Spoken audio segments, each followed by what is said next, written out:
Non mais, chérie, tu sais, je m'en fous, moi, hein. Y a plein de filles qui tueraient pour faire ce job. Si tu viens pas, je te remplace, hein. Bah remplace-moi alors. Chérie, viens, s'il te plaît. Je t'aime. Bonjour à tous. Si comme moi, vous avez une femme aimante, drôle, intelligente, T'en fais pas un peu trop là? vous rêvez sûrement de vous associer à elle pour l'achat de votre futur bien immobilier.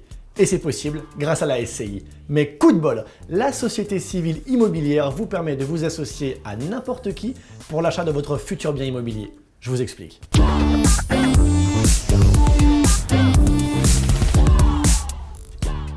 La SCI permet d'investir à plusieurs. C'est une société créée par plusieurs personnes, minimum 2, qui décident de se regrouper pour l'achat d'un bien immobilier et ainsi en partager aussi bien les coûts que les bénéfices. Oh, je deviens une machine en définition, moi. L'argent personnel de chacun, donc le vôtre, servira de capital, de cagnotte commune. Cagnotte commune, j'ai dit. Et c'est avec cet argent que la société achètera le bien en son nom et pourra en profiter. Imaginez une raclette. Vous apportez le fromage et la charcute et Patrick, votre meilleur copain, vous propose la machine à raclette à 3 étages. Vous savez, celle où on peut mettre le jambon au-dessus là. Bon voilà, Patrick et vous êtes sociétaires de ce qu'on appelle la SCI soirée raclette. Vous partagez l'apport, le dîner 5 étoiles et éventuellement le mal de bide. Ça y est, j'ai envie. Vous n'êtes pas marié, pas paxé non plus. Vous avez de la chance. Pardon? Non mais je rigole. Non mais c'est pour ça. C'est pas pour... En fait, voilà, la SCI est peut-être la meilleure solution pour un achat de résidence à plusieurs. Son cadre est très souple et très sécurisant, car c'est vous qui mettez le règlement en place. Une gérance efficace et aucune surprise possible donc. Surtout en cas de séparation, voire de décès. Une plus grande capacité de financement et de meilleures garanties financières. Une banque prêtera plus facilement à une société. Voilà, c'est tout, c'est comme ça. Une société, c'est structuré, c'est solide, elle a un petit numéro sur le front et surtout, prenez bien note de ceci, chaque associé est responsable des dettes. Et tout cet ensemble constitue une excellente garantie de prêt pour une banque. Patrimoine. Créer une SCI est un très bon moyen d'organiser une succession, car vous pouvez y associer vos enfants et ainsi céder vos parts de manière progressive et très simple. Il est plus facile de distribuer des parts financières d'un appartement plutôt que des parts matérielles.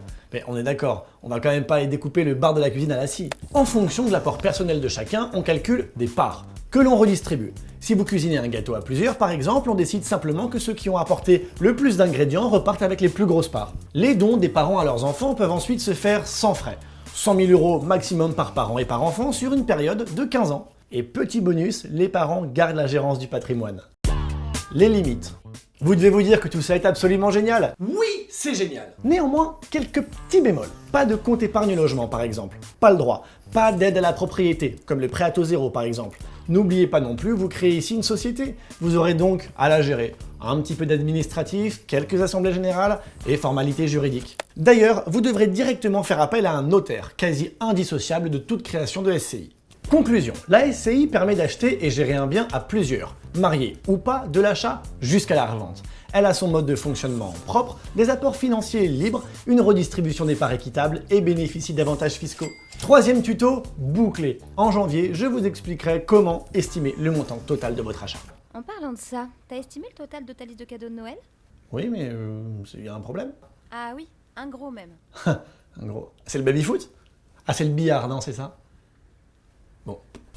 Et surtout, n'oubliez pas de liker, commenter, partager et surtout de vous abonner à la chaîne.